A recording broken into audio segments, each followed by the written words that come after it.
Good evening, Facebook friends and YouTube followers. This is Rich again, back for your third and final video blog of the night for October 19, 2014, Sunday night around 8:12 p.m. in Billerica, Massachusetts. Sun's down. Going to be below freezing in the Merrimack Valley area. It's a hard freeze, so the growing season's definitely over. And also it's over for most of eastern Massachusetts as well, and tomorrow's going to be in the 50s and some sun and clouds, and we're going to go through a rough stretch of weather beginning Tuesday through Friday. Periodic rain and stuff. Maybe we'll get a nor'easter with several inches of rain, and I hear Saturday could be Indian summer again with 71 degrees, but that's going to be a one-day stand because next weekend's going to be cool again. But any temperature above 70 around October through April is a bonus. Some news to report. The Oakland Raiders lost again. They're 0-7. They suck big time. I will not be surprised if they go 0-16. And the Dallas Cowboys are for real. They're in the NFC East leading 6-1. I don't think there's going to be a collapse this year by the Dallas Cowboys. I don't think they're going to lose like 9 straight games. If they do, the coach is going to get fired. But I think the Cowboys are going to win the NFC East title and get a high seed in the playoffs. And Wormwood looks like he's going to be an MVP candidate. And that's about it on news. One more thing before my final video blog of the night. 48 years ago today was the first NHL game played by Bobby Orr for the Boston Bruins defenseman, the greatest defenseman in NHL history. And he was an 18-year-old rookie when he suited up for the Boston Bruins. They faced off against the Detroit Red Wings. And that's about it on that. My third and final video subject of the night is about the legendary sports announcer, the late Lindsey Nelson. Lindsey Nelson was a famous sports announcer for many, many years. He had a distinct Tennessee accent, and he covered a lot of sports. He's mainly known for being the New York Mets primary play-by-play announcer for 17 years. He also did a lot of college football and NFL football for many years. Lindsey grew up in Campbellsville, Tennessee. He served in World War II as a war correspondent and PR for the radio. He became a sports reporter for the Columbia, Tennessee Daily Herald after he got out of service for World War II, and he did that from 1945 through 1948. Then Lindsey started his professional sports broadcasting career, becoming the first play-by-play announcer for the University of Tennessee football team. He did that for a few years. Then he started to go on the national scene with doing Major League Baseball games on the radio for the former Liberty broadcast systems. Then he signed with NBC Sports, and for many years he worked for NBC doing college basketball and college football.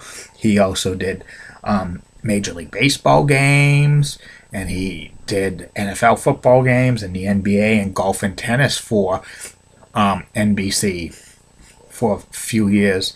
Then in 1962, Lindsey took his most famous role as a primary play-by-play announcer for the New York Mets on WWOR TV 9. That was the year that the New York Mets came in as an expansion team, and his broadcast partners for the Mets was Bob Murphy and Major League Baseball Hall of Famer Ralph Kiner. For 17 years, Lindsey was a primary play-by-play announcer for the New York Mets, and he did announcing for NBC Sports for 1969 and 1973 when the Mets made the World Series. He was probably one of the most famous Mets announcers of all time. And then during the early 60s, Lindsey signed with CBS Sports. He was famous for calling the Cotton Bowl for 26 years in a row. Also, he's in the mid-60s. He signed with CBS. He did NFL games for CBS. In 1965, he was assigned to do Bears games for CBS. And in 1968, he was one of the top play-by-play announcers for the NFL as well. Well, he did the NFL on CBS for many years. And he also did Notre Dame football games, which were syndicated. And Lindsey was known for his outlandish or very colorful sports jackets. He had a collection of 325 of them, but sometimes the colors were so colorful on television that it kind of faded and couldn't really see them, but people didn't care because they enjoyed Lindsey Nelson's voice. In 1979, Lindsey left the New York Mets to become the announcer for the San Francisco Giants on television. He lasted for a few years from them. And then afterwards, Lindsey Nelson started to slow down in doing major events. He did Major League Baseball Game of the Week on CBS Radio Sports. And he also, in 1985, he came back to call Tom Seaver's 300 win for WPIX TV Channel 11 in New York against the New York Yankees. And Lindsey Nelson won many awards for his broadcasting. He won the Ford Frick Award for broadcasting excellence for the Baseball Hall of Fame, the Pete Rozelle Award for the Pro Football Hall of Fame. He's in the New York Mets Hall of Fame, and the Tennessee baseball program stadium's named after Lindsey Nelson. Lindsey Nelson passed away in 1995 at the age of 76 due to Parkinson's disease, and it's almost been 20 years. His distinct voice and his broadcasting style and his outlandish sports jackets made him famous, and he's one of the best announcers ever for the New York Mets. He's probably the most popular one of all time. And that's about it on him.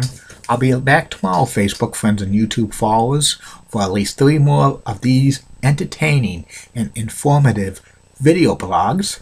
One of them is going to be tomorrow about the 10 greatest professional wrestling factions of all time. And the other 2, I'm not going to tell you right now on this video blog.